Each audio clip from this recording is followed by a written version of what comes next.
My brother stalked and assaulted my girlfriend. At a wedding, my parents defended him. Now he's in prison for domestic violence. The second Victoria, 25F, my girlfriend walked in. Samuel instantly started behaving inappropriately, making her deeply uncomfortable with his totally inappropriate actions. He practically pushed our mom out of the way to be the first to hug Victoria, holding on way too long until she had to physically step back. Throughout dinner, he kept finding excuses to touch her arm or shoulder, telling these fake inside jokes that made no sense since they'd just met, and literally shoving past me multiple times to sit next to her until he completely crossed the line by trying to feed her from his own fork while making intense eye contact. Victoria was obviously uncomfortable but kept being polite since it was our first family gathering, and she wanted to make a good impression. The whole evening, Samuel kept bringing up embarrassing stories about me from childhood, twisting them to make me look like a pathetic fool. He told this completely fabricated story about how he had to save my high school girlfriend from my alleged emotional abuse, which never happened. Victoria knew these stories weren't true because I'd already told her about my teenage years. My parents just sat there nodding along like Samuel was telling gospel truth. After dinner, things got even worse. Victoria offered to help clean up, trying to be helpful. I was helping my dad move some boxes in the garage when I realized I hadn't seen Victoria for a while. I found her in the kitchen with Samuel literally blocking her path to the door. He had her cornered by the sink and was telling her how she deserved someone more exciting than his boring, unstable older brother. He was standing way too close and had his hand on the counter next to her hip. Victoria had already told him to back off twice by the time I walked in. When she saw me, she looked relieved and immediately came to stand by me. Samuel just laughed it off like it was all some big joke, but I could feel Victoria trembling. My girlfriend Victoria and I have been together for 8 months, and everything was absolutely perfect until Samuel decided to completely wreck our lives with his obsessive behavior. I guess I need to provide some background about our family dynamic for this to make sense. Samuel and I grew up in an upper-middle-class family in a small town in Minnesota. Our parents both work in real estate and make good money, but they've always been more focused on maintaining appearances than actual family relationships. Samuel was born when I was 3, and from the moment he arrived, he became the center of our parents' universe. Nothing he did was ever wrong, and somehow everything was always my fault. Growing up, Samuel showed some really concerning behavior that my parents completely ignored. When he was 6, he deliberately broke my gaming console because I wouldn't let him play when he wanted to. Instead of punishing him, my parents bought him his own and told me I should have shared better. When he was 12, he killed my pet hamster by feeding it chocolate, knowing it was toxic. But my parents said it was an accident and that I shouldn't have kept pets if I wasn't going to watch them properly. In high school, he spread rumors about me cheating on my girlfriend at the time, which caused us to break up. My parents said he was just being protective of her. This pattern has continued into our adult years. Samuel still lives at home with our parents, working at my dad's real estate office and basically doing whatever he wants. He's sabotaged every relationship I've tried to have. With my last girlfriend before Victoria, he convinced her family that I had a gambling addiction. Completely false. Before that, he told another girlfriend that I had cheated on all my previous girlfriends. Also false. Each time my parents either defended his actions or accused me of exaggerating. When I met Victoria, I decided to do things differently. I kept our relationship completely secret from my family for the first 3 months because I wanted to protect her from Samuel's usual tactics. Victoria is honestly the best thing that's ever happened to me. She's brilliant, compassionate, and works as a pediatric nurse at our local hospital. We met in the hospital cafe where I was getting coffee while visiting a coworker who had surgery. She was on her lunch break, and we started talking about the horrible hospital coffee. After a few more coffee chats, we started dating, and everything just felt right. Victoria knows all about my family history because I wanted her to be prepared. She was actually the one who encouraged me to try introducing her to them, saying that maybe things would be different now that we're all adults. She's always trying to see the best in people, which is one of the things I love about her. I finally agreed to introduce Victoria to my family at a dinner party last month, and that's when everything started falling apart. The real problem started a few days after the dinner. Victoria began getting strange calls and texts from numbers she didn't recognize. At first, it was just heavy breathing or immediate hang-ups when she answered. Then they started leaving increasingly creepy voicemails calling her stuck up and frigid for rejecting a better option. Some messages mentioned specific details about her work schedule and what she was wearing that day, proving someone was watching her. Victoria didn't make the connection at first, but I recognized some of the voices as Samuel's old friends from high school, this group of guys who still hang around with him and basically do whatever he says because his parents give him money to throw around. When Victoria blocked those numbers, they just started calling from new ones. Then Samuel's friends began showing up at the hospital, pretending to be visitors but just hanging around the pediatric ward where Victoria works. They would stare at her for hours, making comments just loud enough for her to hear. Last week, one of them followed her to her car after her night shift. She was so scared she called me crying from her car, too afraid to drive home in case they were following her. I had to go pick her up and drive her car home while my friend followed in his car to make sure we weren't being tailed. Victoria has started having panic attacks before her shifts, and her coworkers have noticed something's wrong. Yesterday, I finally had enough proof to confront Samuel directly. I had recordings of the voicemails, screenshots of the texts, and security camera footage from the hospital showing his friends stalking Victoria. I went to our parents' house where Samuel still lives and showed him everything. He just sat there with this smug smirk on his face while I talked, then looked me dead in the eyes and said he had no idea what I was talking about. But maybe if Victoria wasn't such a stuck-up bitch, people wouldn't feel the need to teach her a lesson. Something in me snapped when he said that, and I punched him in the face.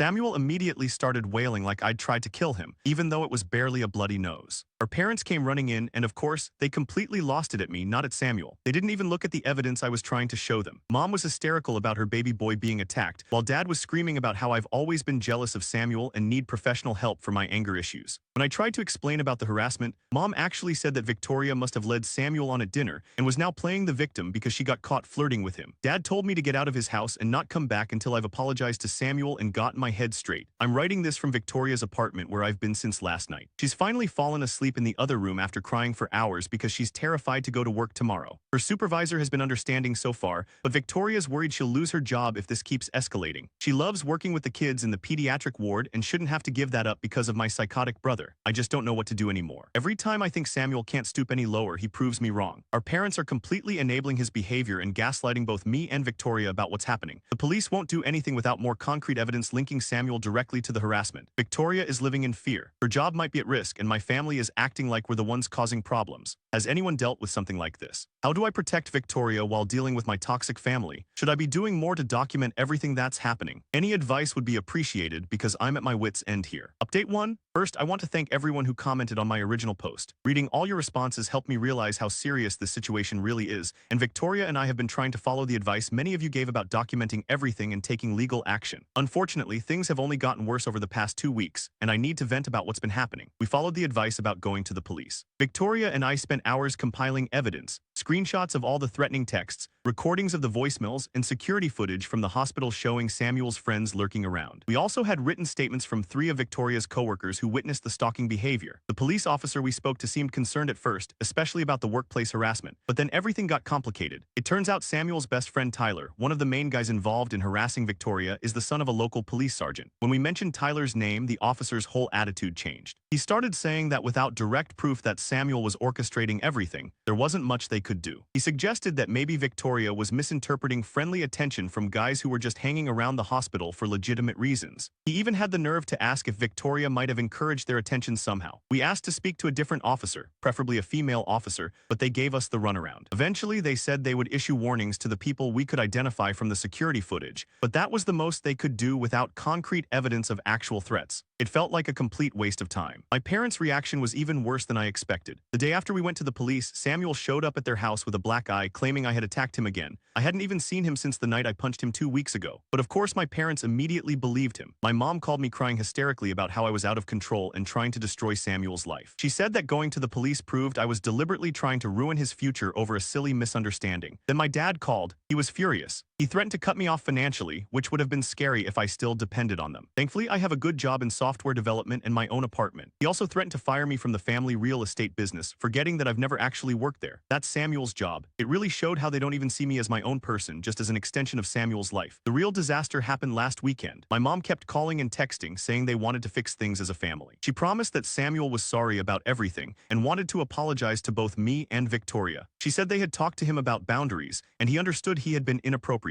After talking it over with Victoria, we decided to give them one chance to make things right. That was a huge mistake. We arrived at my parents' house for what was supposed to be a family dinner to patch things up. As soon as we walked in, I knew something was wrong. The house was full of people. My parents, Samuel, our aunt and uncle who always take Samuel's side, and worst of all, Tyler and 2 other guys who had been stalking Victoria at work. My mom called it a family intervention. For 2 hours, they all took turns attacking Victoria's character, while Samuel sat there looking smug. My mom went on this long rant about how Victoria was obviously jealous of Samuel's good looks and success. What success? And had been flirting with him at dinner that first night. She said Victoria was making up the harassment because she felt guilty about leading Samuel on and was trying to cover her tracks. My aunt suggested that Victoria was probably used to getting attention from guys at work and had misinterpreted friendly behavior as stalking because she had a guilty conscience. Samuel played his part perfectly. Acting all sad and confused about why Victoria would make up such horrible lies about him, he kept saying things like how much he had looked forward to having a sister-in-law and how hurt he was that she would try to turn me against him. Tyler and his friends backed him up, swearing they had only gone to the hospital because they were visiting Tyler's sick grandmother, who apparently moves between different floors and departments every day. The worst part was when they started questioning Victoria's mental stability. They brought up how she sometimes works night shifts, suggesting that maybe sleep deprivation was making her paranoid. They talked about how stressful it must be working with sick children, implying that maybe she was projecting her work stress onto innocent interactions with Samuel and his friends. My mom even had the audacity to recommend a therapist who could help Victoria work through her tendency to create drama. Victoria tried to defend herself at first, calmly explaining the harassment and showing them the texts and voicemails again. But they talked over her, dismissed her evidence as misunderstandings, or suggested she had somehow provoked everything. When Tyler started describing in detail what Victoria had been wearing on specific days at work, proving he had been stalking her, my parents acted like this was evidence that Victoria had been trying to attract attention. It all became too much when they invited Tyler and his friends to join us for dessert, saying they wanted to show us what nice young men they really were. Victoria started having trouble breathing and had to leave the room. When I tried to go after her, my mom grabbed my arm and said it was time for me to choose between my real family and a girl who was obviously unstable and trying to cause problems. I chose Victoria. We left immediately, and I haven't spoken to my family since that night. Samuel's friends have gotten bolder with their harassment, now spreading rumors at Victoria's workplace about her being mentally unstable and having a history of making false accusations. Her supervisor called her in for a meeting yesterday to discuss concerns about workplace drama. Even though he seemed sympathetic, he warned her that all the disruption was starting to affect her job performance and suggested she might want to consider transferring to a different department or hospital. We've hired a lawyer who is helping us pursue restraining orders, but it's a slow process. Victoria has been looking into positions at other hospitals, and one of her former colleagues has offered to help her get a job at a hospital in a city about 300 miles away. I hate that we're being forced to consider such drastic measures, but I can't stand seeing Victoria so scared and stressed all the time. She cries before every shift now, and she's lost weight because she's too anxious to eat properly. I just don't know what to do anymore. Every attempt to handle this reasonably has backfired. My family is completely delusional. The police are useless, and it feels like Samuel is winning. How do you fight back when everyone is determined to believe the worst about you and the best about your abuser? Update 2. I wish I was posting with better news, but everything has completely fallen apart after what happened at my cousin Holly's wedding last weekend. I've been trying to process everything for the past few days before writing this update. What was supposed to be a happy family celebration turned into an absolute nightmare that ended with Samuel in handcuffs and our family permanently divided. Some context first. Holly has always been the only family member besides my grandfather who saw through Samuel's act. When we were kids, she caught Samuel torturing her cat and told everyone. But my parents convinced the family that she was lying for attention. She's never forgotten that. And she's been firmly on my side through this whole situation with Victoria. She even wrote a detailed statement for our lawyer about Samuel's history of concerning behavior. When Holly sent us the wedding invitation, Victoria and I were hesitant to attend. But Holly called us personally and promised that she had only invited Samuel because her parents insisted, and that she had hired extra security specifically to watch him. She also seated us at a table with her husband's family, far away from my parents and Samuel. We thought with all the witnesses around and security present, Samuel wouldn't try anything stupid. We were wrong. The ceremony went fine, mainly because Samuel was busy being one of the groomsmen. Holly's husband is our cousin on the other side of the family and didn't know about any of the drama. At the reception, everything seemed okay at first. Samuel was sitting at the family table with our parents, and we were across the room with Holly's in-laws. Victoria was finally starting to relax and enjoy herself for the first time in weeks. Around 9 p.m., Victoria went to use the bathroom. She'd been gone maybe 10 minutes when I noticed Samuel wasn't at his table anymore. Something felt wrong, so I went to check on Victoria. As I was walking toward the bathrooms, I heard Victoria scream. I started running, and that's when Holly's husband Miller and his brother turned the corner ahead of me. They found Samuel pinning Victoria against the wall in the hallway outside the bathrooms, trying to force himself on her while she struggled. He had one hand over her mouth and the other gripping her arm so hard it left bruises. Miller and his brother pulled Samuel off Victoria just as I got there. Victoria was shaking and crying. Her dress was torn at the shoulder, and there were visible bruises forming on her arms. Samuel was obviously drunk and started yelling about how Victoria had been teasing him all night. She literally hadn't gone near him and how she had followed him to the hallway. She was there first. Miller's brother, who's a cop in another city, immediately called the local police while Miller helped Victoria to a private room where Holly and her mom were trying to calm her down. Here's where everything got even worse, if that's possible. When the police arrived, my parents tried to stop them from arresting Samuel. My mom was screaming about how it was all a misunderstanding, that Victoria must have led Samuel on, that they shouldn't ruin his life over a little drunken mistake. My dad actually tried to physically prevent the officers from handcuffing Samuel, saying they needed to handle this as a family matter. Samuel switched between crying about how Victoria had seduced him and threatening everyone, saying none of us understood what he was capable of. He looked completely unhinged. When they were finally putting him in the police car, he started shouting that Victoria was a slut who had been asking for it since the first time they met. Several guests recorded the whole meltdown on their phones. The aftermath has been brutal. My parents are on a rampage, calling everyone in the family to spread their version of events. According to them, Victoria lured Samuel to a secluded area, made advances on him, then screamed assault when he rejected her. They're saying she orchestrated the whole thing to get revenge on Samuel for exposing her lies about the harassment. They're even claiming that Miller and his brother roughed Samuel up before the police arrived. They didn't, and that Victoria gave herself the bruises. The one positive development is that Holly's wedding video caught Samuel following Victoria to the bathroom on camera. Between that, the bruises, multiple witnesses, and the videos of Samuel's Samuel's meltdown during the arrest, our lawyer says we have a solid case. Several relatives who were at the wedding have come forward with statements about Samuel's behavior throughout the night, including him making crude comments about Victoria and following her around the reception. My parents are now threatening to disown me if Victoria doesn't drop the charges. They've been calling and texting nonstop, alternating between guilt trips about destroying the family and threats about ruining my inheritance. They even showed up at my apartment yesterday, causing such a scene that my neighbors called the police. My mom was crying about how I was sending her baby to jail, while my dad threatened to make sure I never work in this state again. Victoria and I have made our decision. She accepted the job offer at the hospital 300 miles away, and I've arranged to work remotely for my company. We're moving at the end of next month. A lot of people might think we're running away, but we just need to get away from all this toxicity and start fresh somewhere else. Holly understands and has promised to keep us updated about any family developments we need to know about. The hardest part in all this is knowing that my family will never admit Samuel needs help. Even after watching him assault someone at a wedding in front of witnesses, they're still defending him and blaming the victim. I've wondered if anything would have been different if someone had stepped in when we were kids, but I guess we'll never know. Right now, I just need to focus on protecting Victoria and building our new life together, far away from Samuel and my parents' enabling behavior. Update 3.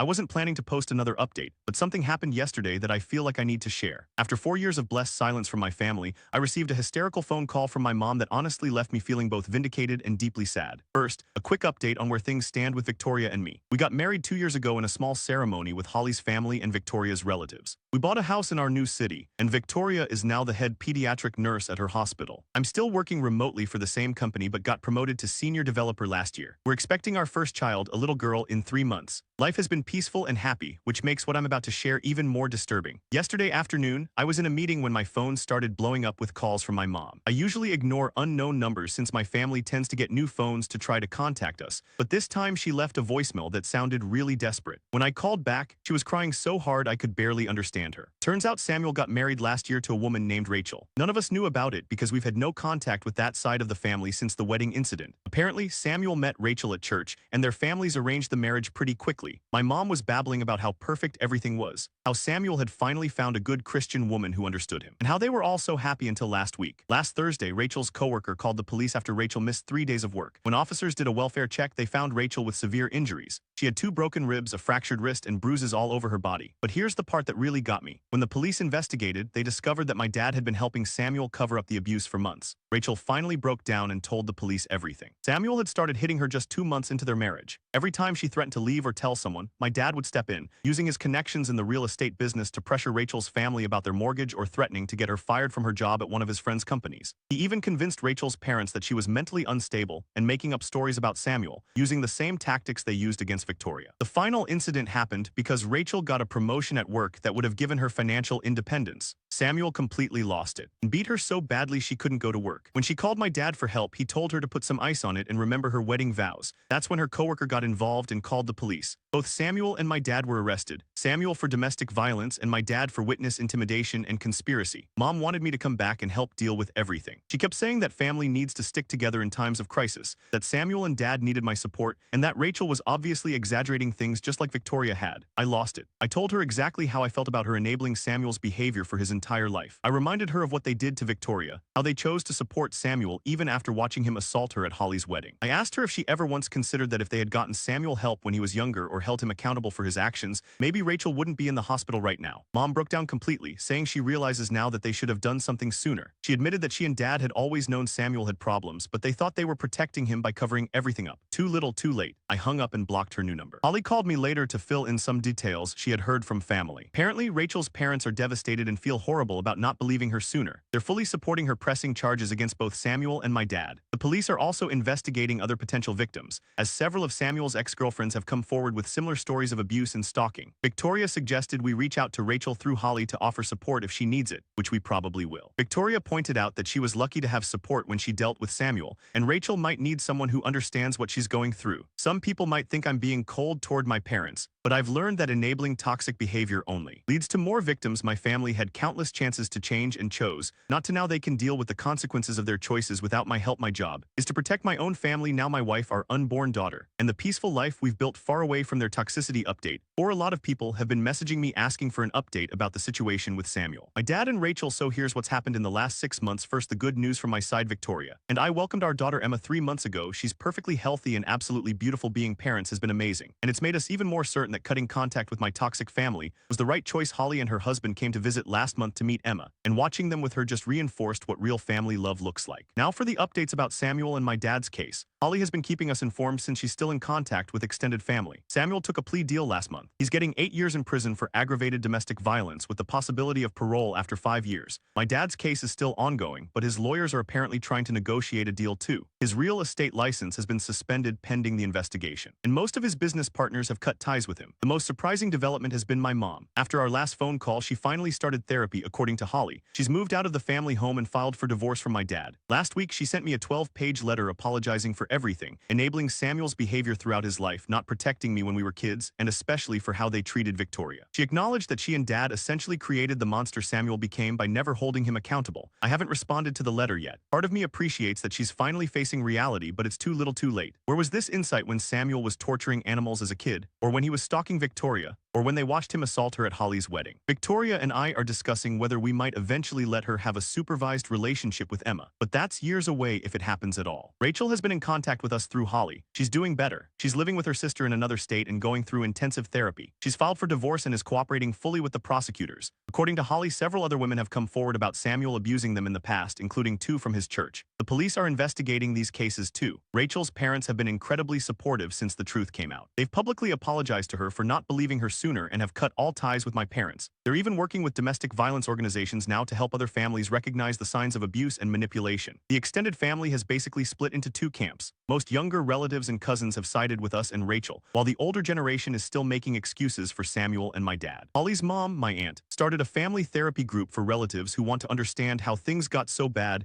and how to do better for the next generation. As for me and Victoria, we're focusing on our daughter and our life here. Victoria went back to work part-time last week, and she's been promoted to director of pediatric nursing. I'm still working remotely but might start my own software consulting business soon. We've built a wonderful community here with great friends and chosen family. Sometimes I think about reaching out to my mom or responding to her letter. But then I look at Emma and think about how my parents would have expected me to let Samuel around her if we were still in contact, claiming he deserved another chance. That thought alone confirms we made the right choice in staying away. The cycle of abuse and enabling in my family ends with my generation. Emma will grow up surrounded by healthy relationships and people who respect boundaries. Sometimes cutting off toxic family is the best thing you can do for your kids, even if it hurts.